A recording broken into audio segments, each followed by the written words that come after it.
Greetings, everybody. Peter Maravellis here on behalf of City Lights Booksellers and Publishers and the City Lights Foundation. I'd like to welcome you to City Lights Live, the virtual dimension of our events calendar. Tonight's event is being brought to you in conjunction with the California Film Institute. It is a nonprofit organization based in San Rafael, California, celebrating and promoting film as art and education. We are especially excited tonight as the book we are celebrating is one of our own. As many of you probably know, City Lights is a publisher as well as a bookstore. We have over 200 books in print. We are thrilled to be celebrating the launch of the publication of Lady Director, Adventures in Hollywood, Television, and Beyond. It is authored by the award-winning director, Joyce Chopra. In this very engaging and candid memoir, Ms. Chopra provides an intimate view of a career spanning 6 decades. Ahead of her time, she paved the way for future female filmmakers and remains a role model to this day. Joyce Chopra has produced and directed a wide range of award-winning films, ranging from the celebrated Smooth Talk, winner of the Grand Jury Prize for Best Dramatic Feature at the Sundance Film Festival, to the A&E thriller The Lady in Question. She has received the American Film Festival Blue Ribbon and the Cine Golden Eagle Awards for her numerous documentaries that include That Our Children Will Not Die and Joyce at 34, which is in the permanent collection of the Museum of Modern Art. She makes her home in Charlottesville, Virginia. She's going to be joined tonight in conversation by Elizabeth Weitzman, the author of Renegade Women in Film and TV, which chronicles the remarkable hidden history of Hollywood pioneers on screen and behind the scenes. She was a film critic for the New York Daily News from 2000 to 2015, having interviewed hundreds of actors and filmmakers, and has contributed to several books on film and currently covers movies for The Wrap. Her writing has appeared in the New York Times, Interview, and Harper's Bazaar, amongst other publications. Before we begin, as is customary before each event, I'd like to take this moment to remind everyone we are beaming to you from the unceded ancestral grounds of the Ramaytush Ohlone peoples, also known as the San Francisco Bay Area. We'd like to take this moment to acknowledge those who have come before us as stewards of the land and offer our respect.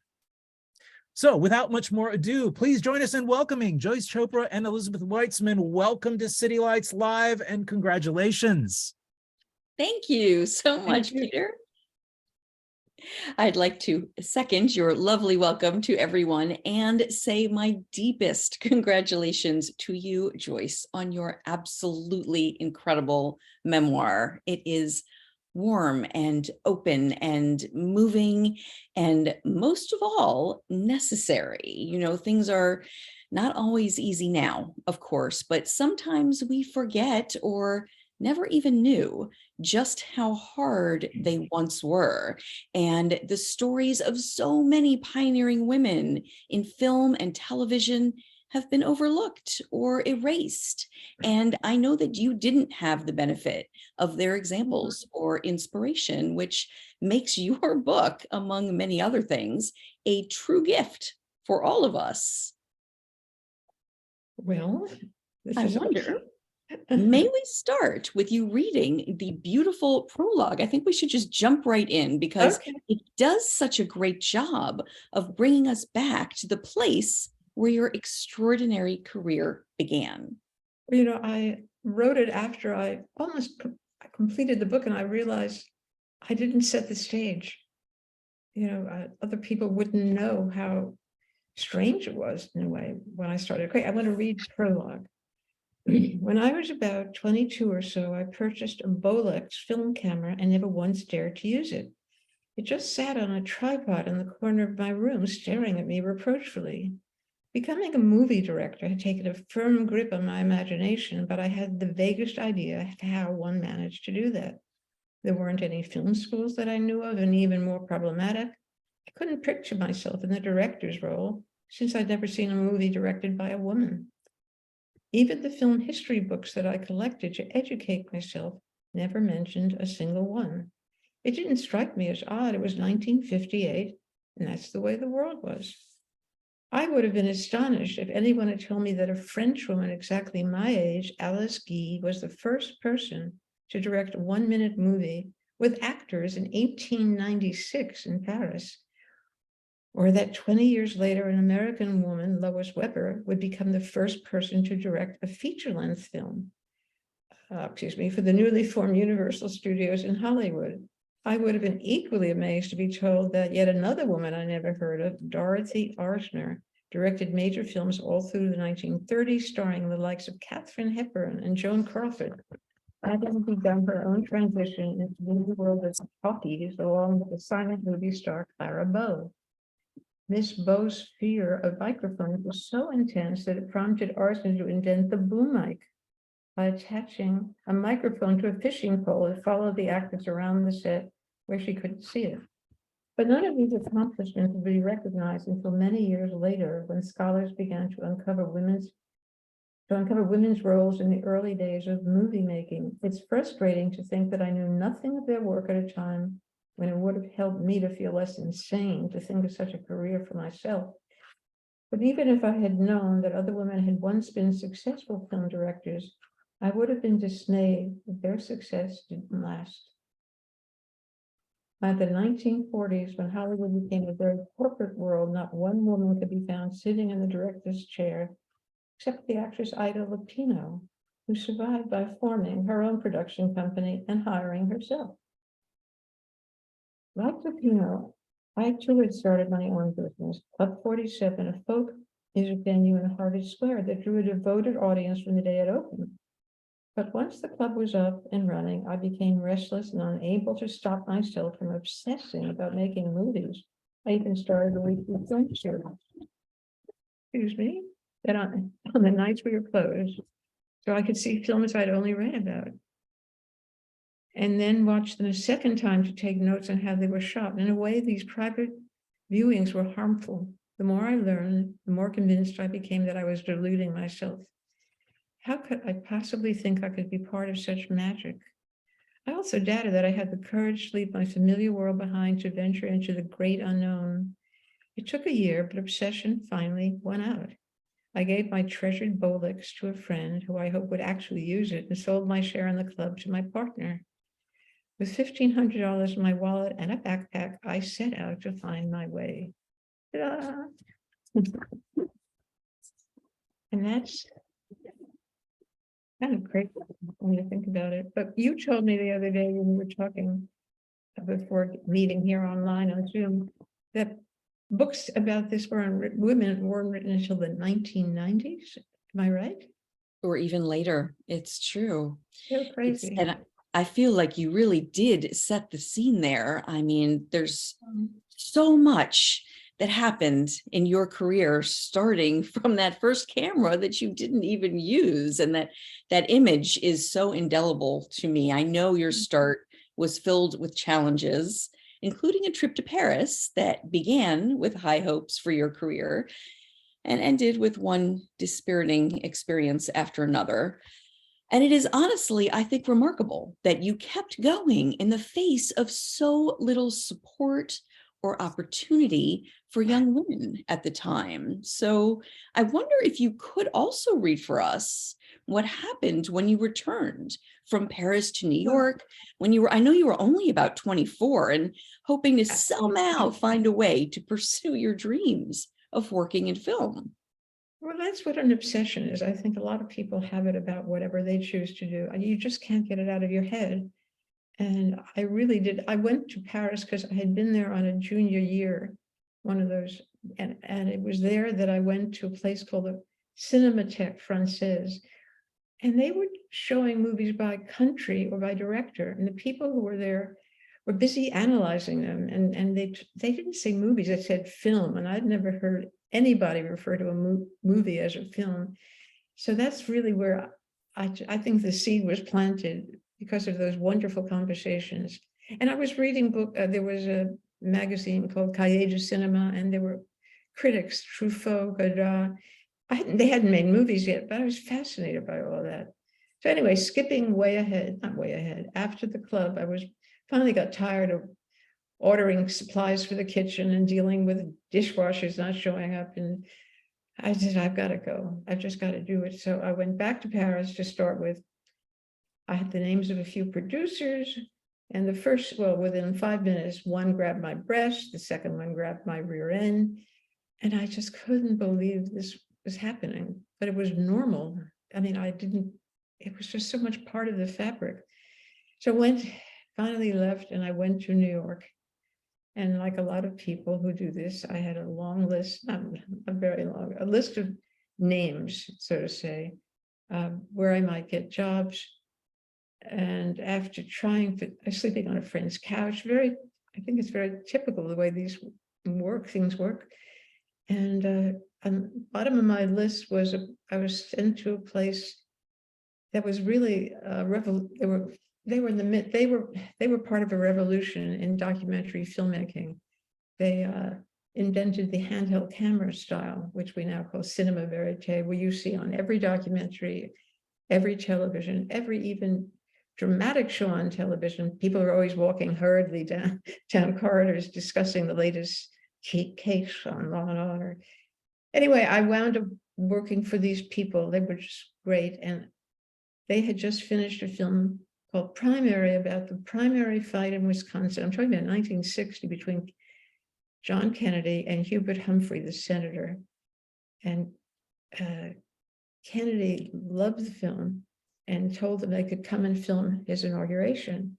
Then it turned out the Secret Service said, no way are you going to have people we don't know coming to the inauguration. So Penny Baker and company decided, well, I'm going to read that part because I thought of that because it's election time and this is about Kennedy's inauguration. And I was there. A month later, after I got hired, Kennedy was elected president, and the office buzz was that appreciative primary, he would grant special access to the Drew film team the day of his inauguration.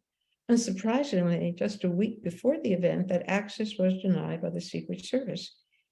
In a mad scramble, Penny Baker decided that the company would still film Inauguration Day and follow 3 different people instead. Senator Hubert Humphrey, Scotty Lanahan, who was the only child of F. Scott Fitzgerald and Zelda, and John Steinbeck, author of Grapes of Wrath.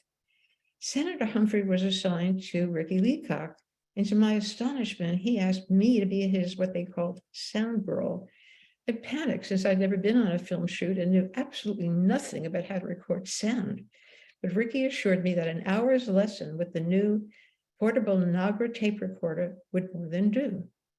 All 6 of us arrived the day before the big event in fine January weather with our equipment and Time magazine press passes pinned to our lapels. I was flying so high with excitement, I wouldn't have needed a plane to carry me there. Within hours, an unforeseen storm blanketed Washington, D.C. in snow, with 8 inches falling by evening. As befitted a professional working girl, I was wearing a skirt, nylon stockings, and low-heeled pumps. Every pair of boots in the city had sold out instantly. But still running on pure adrenaline, I didn't feel the cold lapping at my bare legs as Ricky and I took our places in the press stand opposite where the grandees of both parties were seated to watch the parade of states go by. I had put a wireless mic on Senator Humphrey and was privy to every comment he and his wife Muriel made to each other. After a short while, Muriel, though bundled up to her chin in furs to keep out the chill, began to murmur complaints as the parade dragged on. Daddy, I'm so cold. Can we go home? To which the senator patiently replied, no, Mommy, not until our state goes by. But Minnesota may be another hour away, she moaned. Joe Kennedy was seated not far off in the front row when his son, the president-elect, rode by in his open limousine. The proud papa stood up and let out a savage whoop with such unabashed exultation that I felt I was witnessing something not meant to be seen by strangers. Senator Hubert Humphrey, a further gentleman in spite of his primary losses, said to no one in particular, my, oh my, Mr. and Mrs. Kennedy must be awfully proud of their boy today. It goes on with more stories about it. We snuck into one of the inaugural balls and had a wonderful time. And that was a very lovely beginning to my film career. Anyway. That was I mean, I feel like just your descriptions were so cinematic, right? We could tell what you do for a living just from that. Looking at the script. Well, that entire chapter, as well as so many others in the book, is really a testament. By the time you got there, it's a testament to your persistence. But as I was reading the book, I did wonder if your professional path might have been easier if you'd had your own lady directors to look to for guidance or Oh. inspiration. So can you share with us how the idea for the book began and what kept you inspired as you were writing? Well, I think I mentioned in the book at the end that I'm somebody who has to be busy making something. You know, I could be planting roses or whatever it is. And I love making movies. And if I'm not making them, or again, on some, what I call a project, I get depressed. And my daughter Sarah knows that about me. And I'd finished a documentary. This is about 3 years, 4, I don't know, 3 or 4 years ago. And I was lying on a couch in the living room, and she said, "Oh, you're depressed. I know you need something to do. Why don't you write a memoir?" Don't be ridiculous. I'm not a writer. And anyway, I've nothing to say. She said, "Yes, you do." And I said, out of the blue, which is now the first sentence of the book, not the prologue, "My father was taking such long steps down Mermaid Avenue, I couldn't keep up." She said, "Well, that's a good line. Why don't you go and write that down?" But I had no intentions of writing a book. I was enjoying just doing it. And I did it on and off. And not suddenly, it took a while. I had close to a book. And so I sent it to a friend who's a writer and a memoirist, Anna Rohr. And Anna read it. She said, you should get this published. And I said, "Anna, that's ridiculous." She said, "No, you should get this published. And I'm going to send it to one of my agents, to the Wiley agency." And I said, "Okay." And she did. And the agent loved it. But it took her almost 3 years to find a publisher. Wow. Lots of praise, but it's probably standard. But the answer was, it's not on our list of what we're promoting now. Which reminds me of when I first made a film called Joyce 34 in 71. It was a year in the life of giving birth and the conflict between mothering and trying to make movies. There were no distributors for films about women because they didn't think there was a market for it, not one. And so a group of us formed a cooperative, New Day Films. And of course, there was a huge market for it. It was just exploded in a market. So I think the people who looked at the book, I don't know, we'll see. So anyway, I'm very grateful to City Lights for seeing the potential of it. Yeah, and actually, I think since you've mentioned it, it's fair to say that Lady Director is not really your first memoir, right? Because you and Claudia Weil collaborated on that And gorgeous film memoir. It is. documentary. Well, Yes, I think you call it Joyce that. at 34, that is a memoir. And it's one that, by the way, everyone should see. And I know happens to be, right, Joyce, on the Criterion channel as part of Yeah. a full tribute to your career this month. It's such a spectacular film, and it's remarkable to me that there was no precedent for it. Actually, you're right. I think it's the first autobiographical documentary ever made. It's in the Museum of Modern Art because of that. I don't know. Again, somebody suggested to me, I was 8 months pregnant, and a friend said, "You should do a film about yourself and your mother, if your relationship with your mother changes after you become a parent." I said, "Bobby," that was my friend's name, "that's the same way. That's so narcissistic. Are you crazy? People don't make documentaries about unknown people. They're about famous politicians or scientists, Albert Schweitzer, or I don't know." And so then I thought, maybe I should do a film about not a relationship with my mother, although she's in the film, but with my husband. And the film grew from there. Yeah. One of my favorite, I love I think every minute of that film is beautiful and essential. But one of my favorite scenes is when all the women realize when they're talking about, their work and what they gave up or what their passions were. And they're talking over each other because they're so excited to finally have someone who will hear what they have to say. And I think that's so extraordinary that You you should say gave who the that gift women to were. those women. Explain who the women were. Oh, Do you well, I'll remember? let you do it. You are the filmmaker. Oh, well, I knew that my mother was a retired school teacher in Brooklyn, and I knew that she got together with the other ladies, not every month, but maybe every other month, and they would gossip and show pictures of their grandchildren. And I asked my mother if Claudia and I could come to the lunch, because I just had a hunch about this. And I got there and they were chatting and eating. And then I said, "Can I ask you one question?" And I turned to Claudia and I said, "Start filming." I said, "Did you ever have any conflicts about being a working and a parent?" And they exploded. They had been eating lunch for 25, 30 years in a lunchroom and never once discussed it. They couldn't stop talking. We filmed it and they kept talking after we stopped filming. It was very exciting to film that.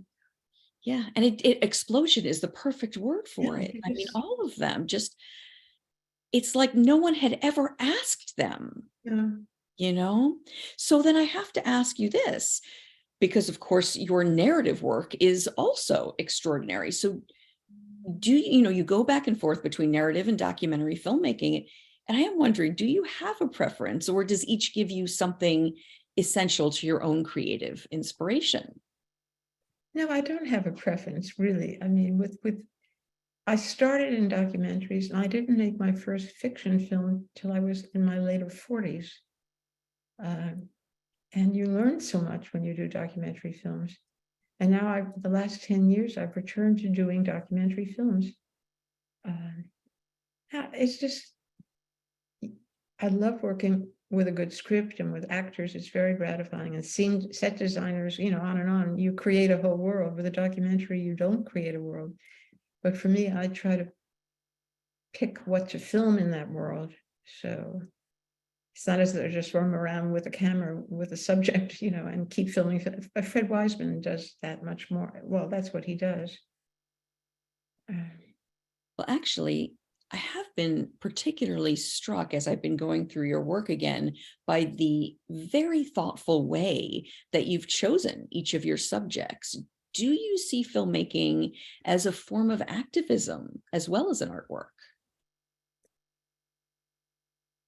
The documentaries are, definitely.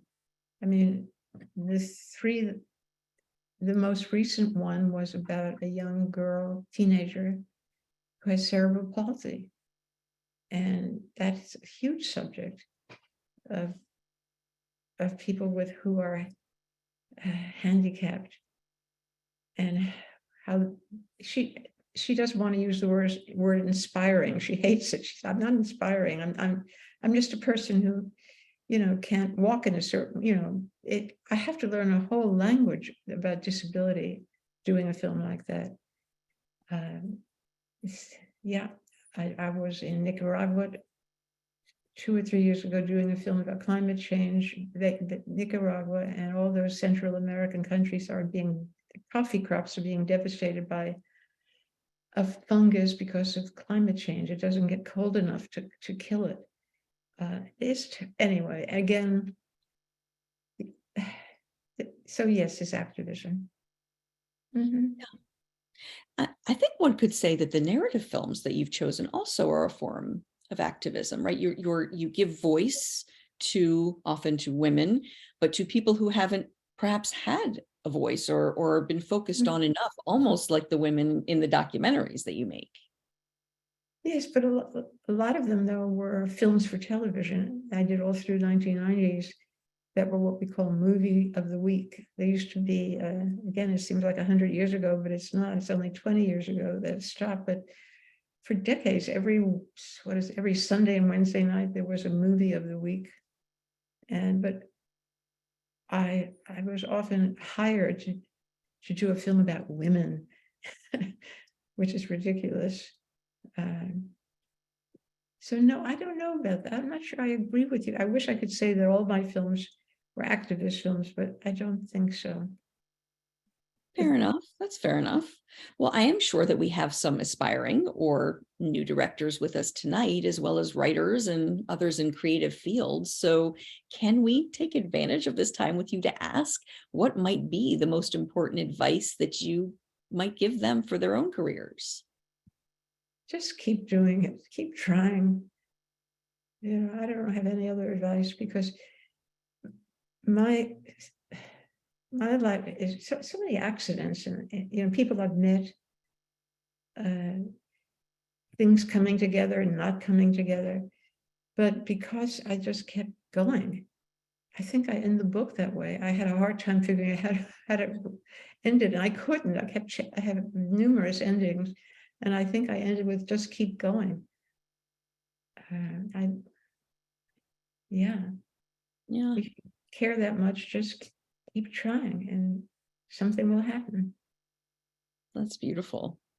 And something that some people often ask me is for a list of essential films made by women. And of course, Smooth Talk is always on that list, as is Claudia's Girlfriends. Um, but of course, I think we'd all love to know if there are any particular films that you'd recommend adding to that list. Adding to a list of Smooth Talk. A list of essential films made by women, which Smooth Talk Oh. certainly is one of them. Oh, you've got me there. My mind is.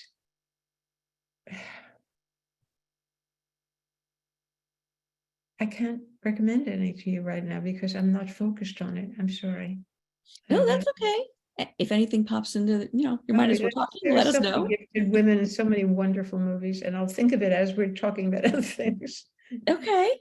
Well, Uh, one of the things that I love about the book is how honest it is. There are deeply personal moments about your family and also some surprising revelations about some A-list names. Were there any stories that were particularly difficult to write? And were there any that you maybe hesitated to include? Oh, definitely, about my brother, Yeah. who was 6 years older than me, who was supposedly my protector, but he wasn't. And I'm quite concerned. I wasn't sure whether to include it, and then I finally decided I had to because it so shaped me. And so if you want to know what I'm talking about, read it, because I'm not going to talk about it here. That was hard. I wasn't sure whether to include the story about Diane Keaton as a producer of the film I did. And I've actually, what I would say is, cleaned it up, because she's a mighty powerful person. But I decided it was important to tell that story. I'm less concerned about that than I am about my family. But that's what memoirs are. Yeah.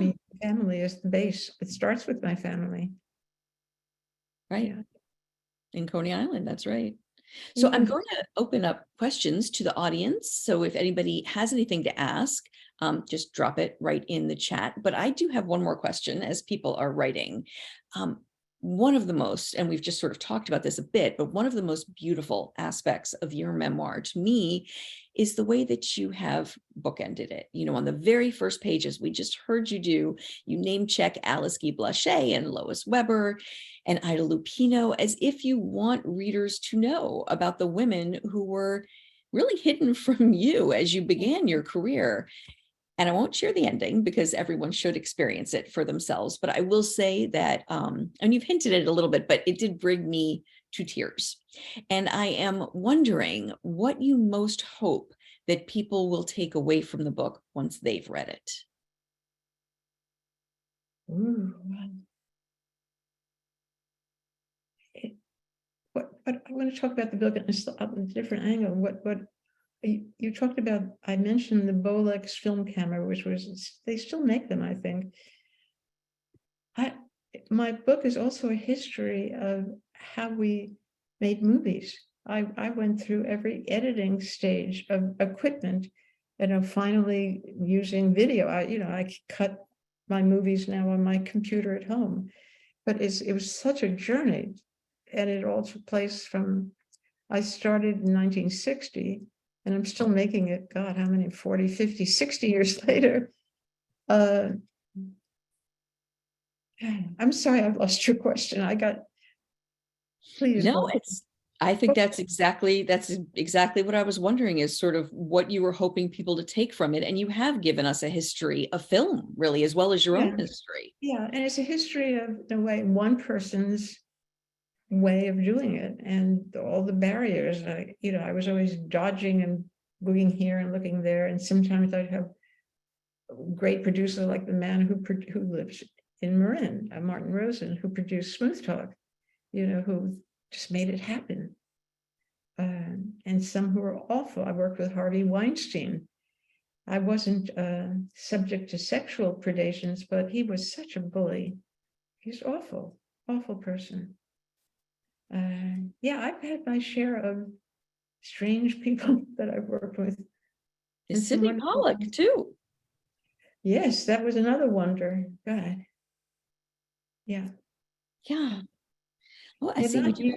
Sidney just wasn't used to having a woman around. And when I first directed episodic television in the early 2000s, my first job was with Law and Order Special Victims Unit. And they were going into the 4th season, and I don't know how many they do per season. And in those 4 seasons, they'd only had 2 women in earlier seasons directing, and what I heard was they're wanting. And I was never, quote, asked back. I was wanting. It's ridiculous. And then the ironic thing is, not long after, the Directors Guild, a union I belong to, was hosting an event in New York at the Directors Guild building. And then they asked me to be the representative, 2 other directors who directed hundreds of episodes, and I was the woman they paraded out. And I almost didn't go. And I was tempted to stand up and say, this is a charade. You guys fired me. Why are you, now I'm here posing as the woman? Anyway, yeah, there are many ups and downs and strange events. Yes. But you really were someone who kicked down those doors in film and in television. Could you tell us a little bit about your Sundance, when you brought Smooth Talk to Sundance? What was that like? Well, we were there with another film script. We had 2 scripts. My husband, Tom Cole, a writer, and I had 2 scripts. And the other one was from a book by a writer, Maxine Hung Kingston, who lives in Berkeley, I believe. She wrote a book, The Woman Warrior, which Martin Rosen, who produced Smooth Talk, optioned so Tom and I could work on it with him.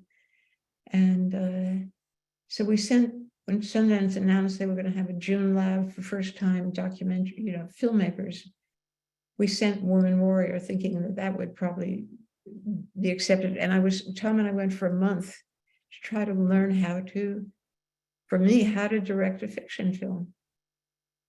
And the trouble is, I didn't feel at that time, they were in their early stages, there weren't enough experienced directors there to be assigned to me. So I really learned a huge amount when I actually had to direct Smooth Talk. And I had a cameraman who was very clear about helping me, how to set up shots. Where do you put the camera? That was the biggest dilemma going from documentary to film fiction, is how to stage a scene. And I loved learning that. Well, it's quite remarkable that you were learning how to do this on a film that is now a classic. Nobody would ever have guessed that. Well, there have been some wonderful first-time films too. You wonder how do they do it? Yeah. I had a great partner in the cameraman. I had a great partner in my production designer, David Wasco, who was pretty new at it. And then he went on to be the production designer for most of Quentin Tarantino's films and I can't remember. Anyway, we just got this great group together for some reason. I don't know how it happened. Oh, can I tell how I got cast Laura? That's was my next question. Please do. Okay, that's my best story. The center of this script for Smooth Talk, it's based on a Joyce Carol short story, is a 16-year-old girl who's looking for adventures, wants to grow in her own way, and she's always fighting with her mother, which is so predictable.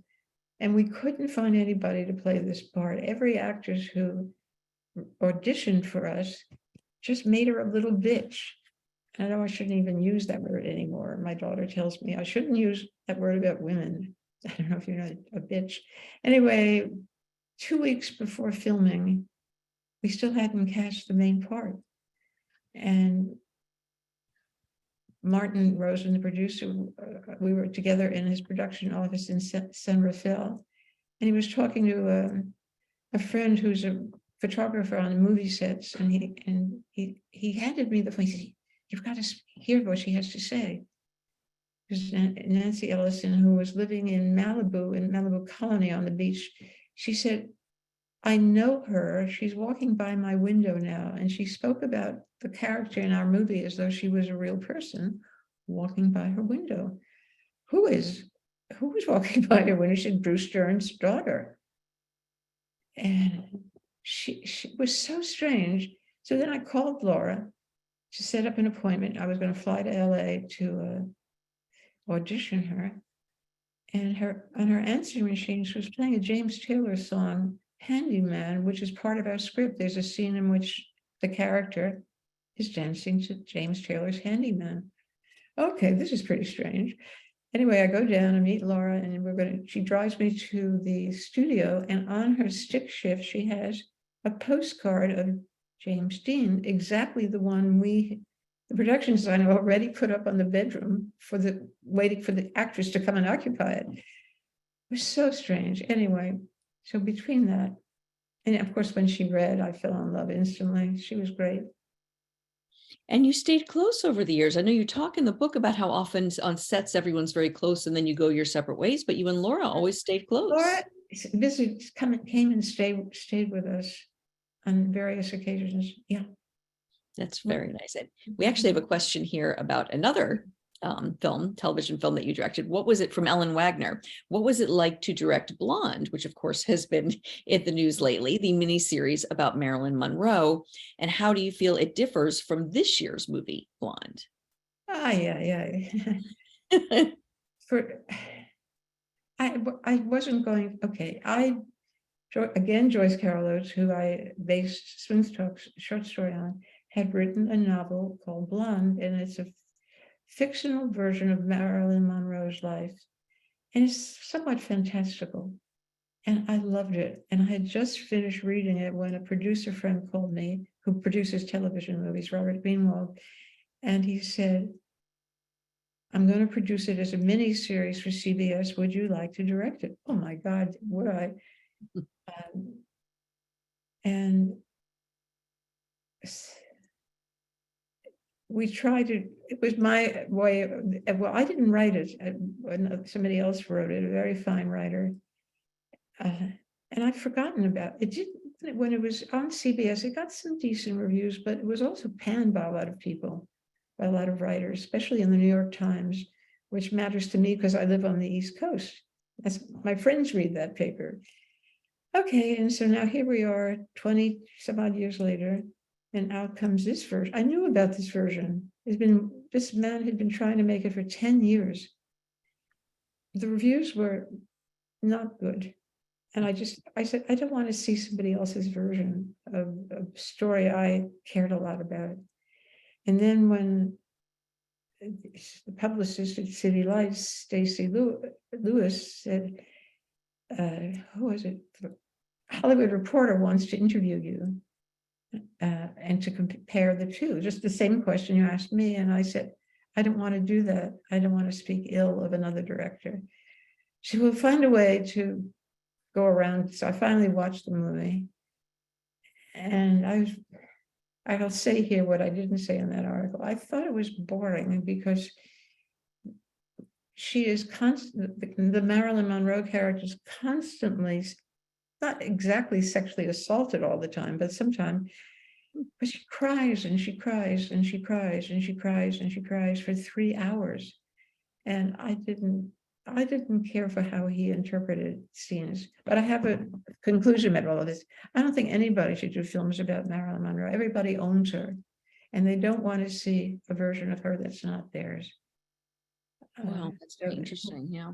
yeah, I'm sorry I was ever part of it. Oh, really? Well, I think we shouldn't exploit her anymore. Yeah. And, Well, your version was not an exploitation. no, I I'm did saying, think but that this people made version was. money. I made money directing it. The producer made money. CBS made money off of Marilyn. Yeah. So, but that's kicking around my brain these days. Yeah, well, I was actually going to ask you, Ellen had brought up the question, which is a good question, but I was actually going to ask you, given, there was all this buzz about this movie and then it came out and we all saw it and I felt it was exploitative as well. And there's this one extreme that you kind of mentioned where, especially in TV at the time, they would say, oh, here's a script about a woman's story. Let's see if Joyce will do it. And that's no good, obviously. But is there Right. another side of that where, like, when we talk about, I really didn't think that the Marilyn Monroe in this new version was really real in any sense, and do you think there are some stories like those that are written or experienced by women that maybe are better suited to being told by women? I don't know if they are or they aren't, but I'm just wondering, Say that again, or what, the last part I are missed? there some stories, like ones that are written by women or about women, that are perhaps better told by women? Oh, perhaps, but I only have one example.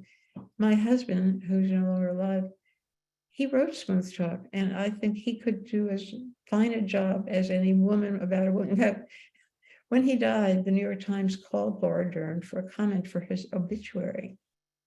And she said, I'll paraphrase it, I couldn't believe that a 50-year-old man who's an MIT professor could tell me what I was feeling as a teenage girl.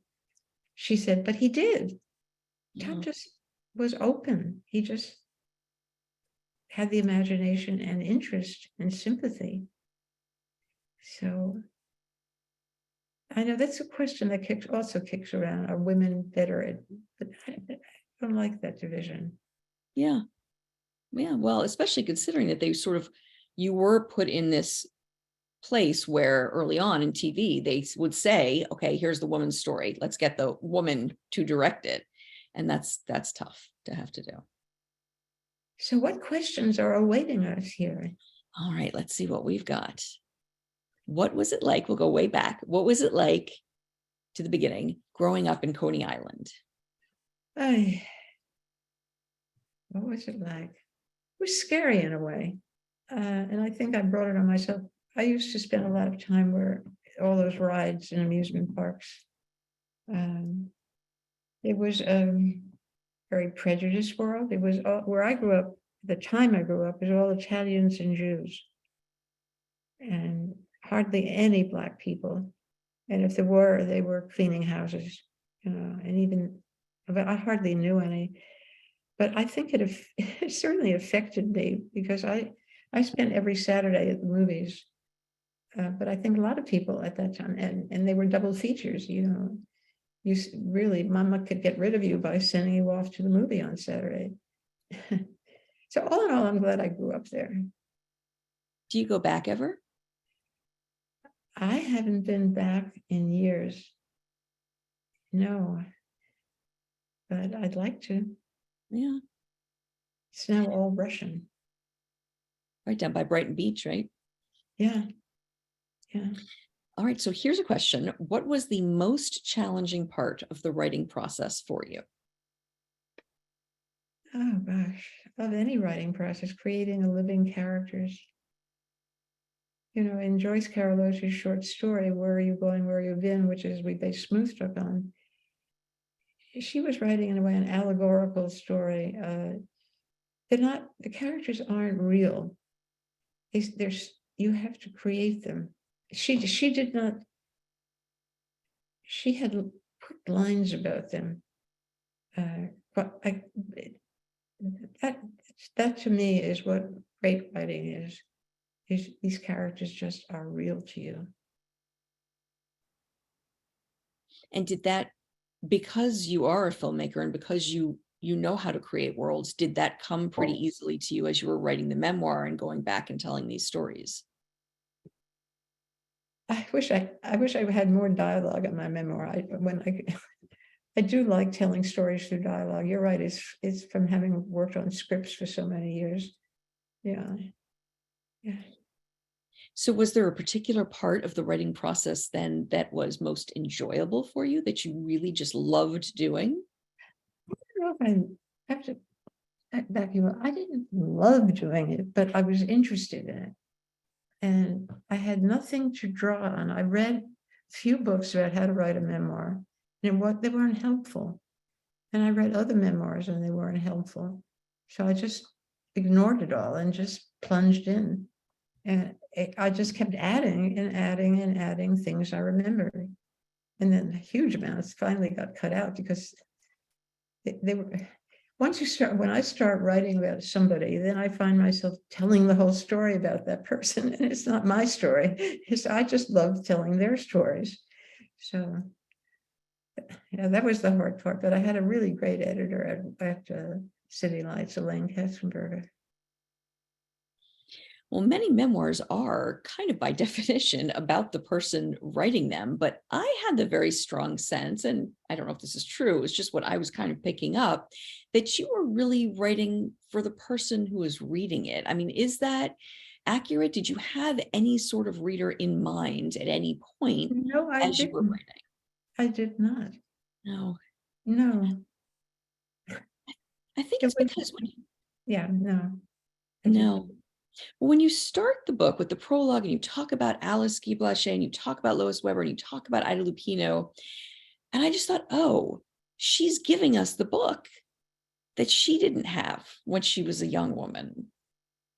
Yeah. And I kind of like that idea that Yeah. young women can now, or not just young women, anybody who's creative can learn from you how to kick down doors and what doors to walk through that you've already kicked down for us. Well, the wonderful thing is when I directed that few episodes for Law and Order and a few other shows, I was a rarity. And now, and since the Me Too movement, and just in the last 2 or 3 years, it's gone from maybe 7% of directors in a season are women to 40%.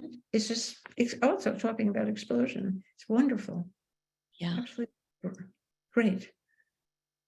Yeah. Did you imagine it would take this long, or did you never even imagine it would happen? I didn't know that it would happen. I couldn't imagine. Yeah.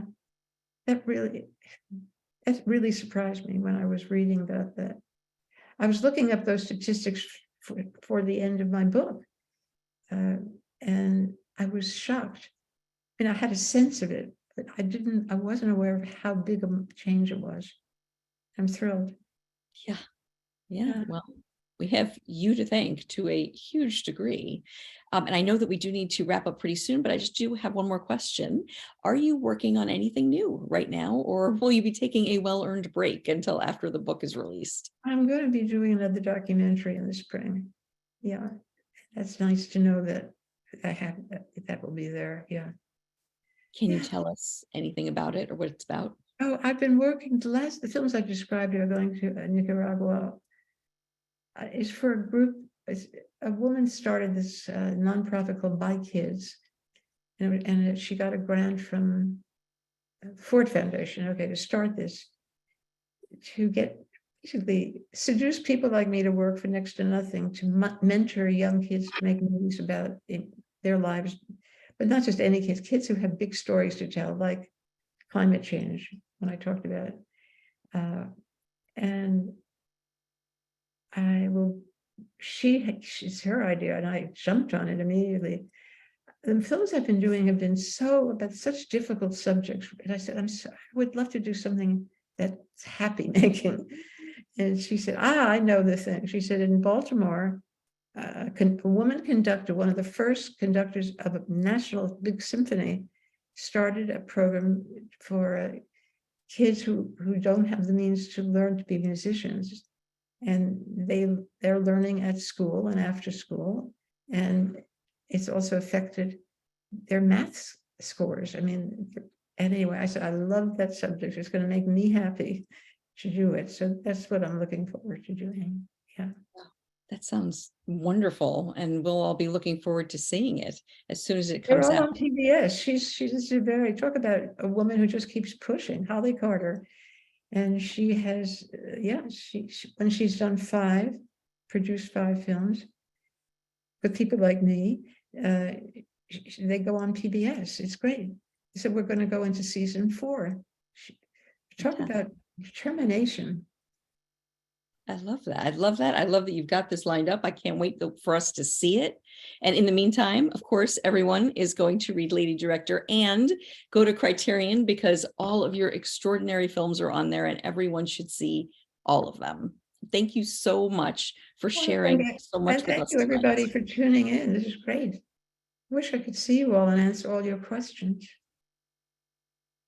Well, congratulations, Joyce Chopra. It was such an honor to have you with us tonight. Elizabeth Weitzman, so appreciate you doing the honors. You're such a great interviewer. It's been a pleasure through and through. Everyone, we have posted links with which you may purchase the books. I've also posted links so you can learn more about California Film Institute. And I've also posted links to the Criterion channel. So please do check that out. Just some wonderful, wonderful stuff there. I mean, it kept me sane through the pandemic. So also want to remind everyone, City Lights is open for business. We actually have a huge women's studies section and film section. Come on down. We also feature the books on our website, but, come on down and browse our stacks. We miss you all.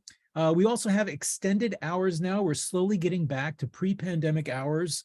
Actually, Friday through Sunday, we're open 11 to 9. So very happy about that. Tonight's event has been made possible by support from the City Lights Foundation, continuing the legacy of our founder, the late Lawrence Ferlinghetti, through public events like this one, our publishing program, and educational outreach, all dedicated to sustaining a vibrant community of readers, writers, and independent thinkers. So take care, everyone. We hope to see you all again soon. Be well. Elizabeth, you're a wonderful interviewer. Thank you. Oh, thank you so much. It couldn't have been easier to talk to you, Joyce. This was great.